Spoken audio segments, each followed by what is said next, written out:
Hello everyone, welcome back to another video for vocabulary. Last जो हमने video देखा था उसमें जो लास्ट वर्ड हमने करा था दैट वाज इम्प्लिसिट, जिसका मीनिंग आपको मैंने बता दिया था।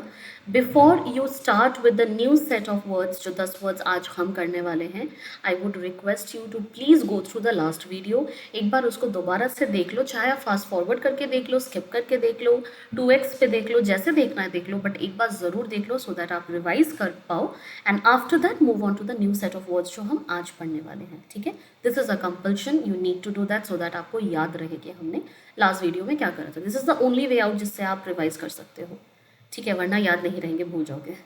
ठीक है, let's begin with the first word for the day which is import. Import and export तो आपने इकोनॉमिक्स में बहुत पढ़ रखा है, मुझे अलग से इसकी थियोरीज समझाने की तो ज़रूरत नहीं है, बट इसका मीनिंग देख लेते हैं।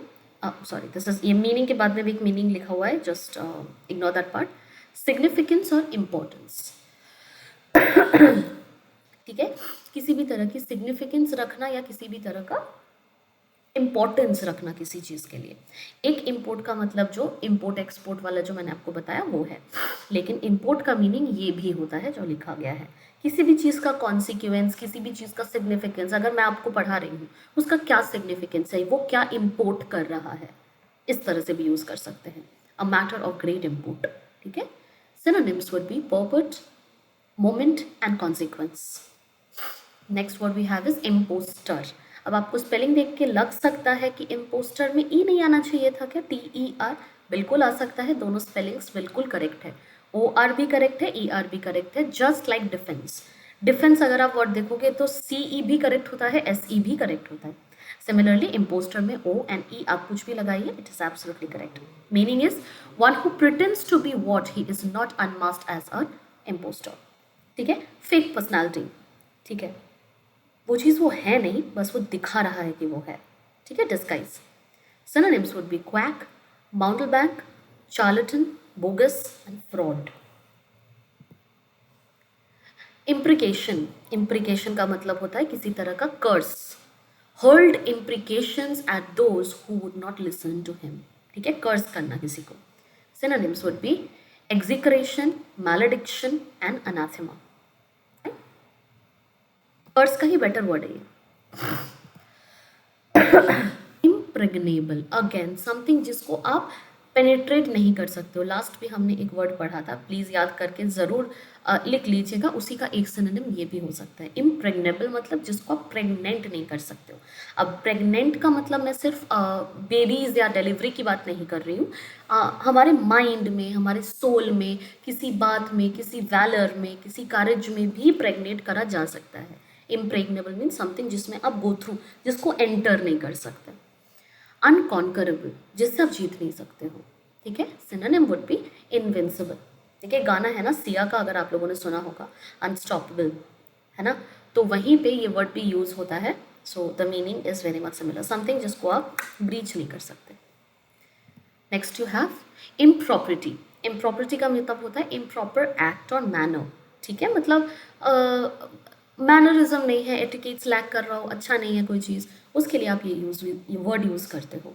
Guilty of impropriety in public office, इस तरह से सेंटेंस में यूज़ करा जाता है। Synonyms would be indecency and indecorum. Decorum maintain नहीं कर रहा है जो। ठीक है, next you have this improvident. Improvident का मतलब lacking in thrift, not providing for future needs, मतलब इतना कुछ काम का चीज़ नहीं है। ठीक है, या फिर इतना स्ट्रेटेजिकली कोई नहीं सोचता है। ठीक है, मतलब लैक करता है स्मार्टनेस या प्रैक्टिकलनेस, या you can also say someone who is very spend thrift, कि मुझे नहीं खर्च करना है, मैं तो बहुत आलसी हूँ, मेरे को बस दिमाग से काम लेना है, मुझे तो कोई वो नहीं करना, यू नो, पार्टिसिपेट नहीं करना, थ्रिफ्ट में पार्टिसिपेट नहीं करना, फ्यूचर के लिए कोई बहुत अच्छा कोई वो नहीं है। ठीक है, something like that, that is very province, किसी तरह का जो लैक कर रहा है कि मैं किसी के लिए यूजफुल नहीं हो सकती हूँ आगे, तो मैं इम्प्रोविडेंट हूँ, ना पैसे के मामले में ना काम के मामले में, I am not useful at all to anyone, then I am improvident. Synonyms would be prodigal and shiftless. Incarcerate. Incarcerate का मतलब होता है to imprison, किसी को जेल में डाल देना. Crushed his opponents by incarcerating them. Synonyms would be confined या immure. याद रखना, ये immune नहीं है, ये immure है. Okay? इंसिसिव, इंसिसिव का मतलब होता है कटिंग, पेनिट्रेटिंग, कटिंग और पेनिट्रेटिंग। इंसिसिव क्रिटिसिज्म मतलब किसी को बहुत ही हार्शली क्रिटिसाइज करना या किसी को ताने मारना, टॉन्ट मारना, किसी की बात को काटना, किसी को कोई ऐसी बात कह के चुबाना दिल को, उसको कहा जाता है इंसिसिव। इंसिसिव नेचर, इंसिसिव क्रिटिसिज्म, इंसिसिव बिहेवियर, इस तरह से यूज करा जाता है इसको। Synonyms would B sarcastic, mordant, trenchant and acute। ठीक है, समथिंग दैट इज हर्टफुल। इनकॉन्ट्रोवर्टेबल, जो कंट्रोवर्सी में नहीं शामिल हो सकता, that is इनकॉन्ट्रोवर्टेबल।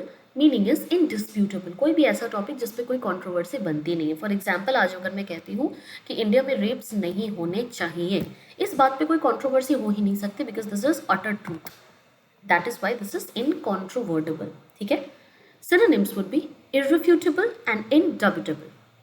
okay, and the last word for the day is increment, जो हम सबको पसंद भी है और हमें पता भी है। एंड इंक्रीज इन एनीथिंग, अब वो एनीथिंग सैलरी हो सकता है, वो एनीथिंग कोई गुड्स हो सकता है, कोई सामान हो सकता है, कोई गिफ्ट हो सकता है, नॉलेज हो सकता है, कुछ भी हो सकता है। जनरली हम फाइनेंस के रिलेशन में यूज़ करते हैं इसको, सैलरी हाइक के लिए यूज़ करते हैं।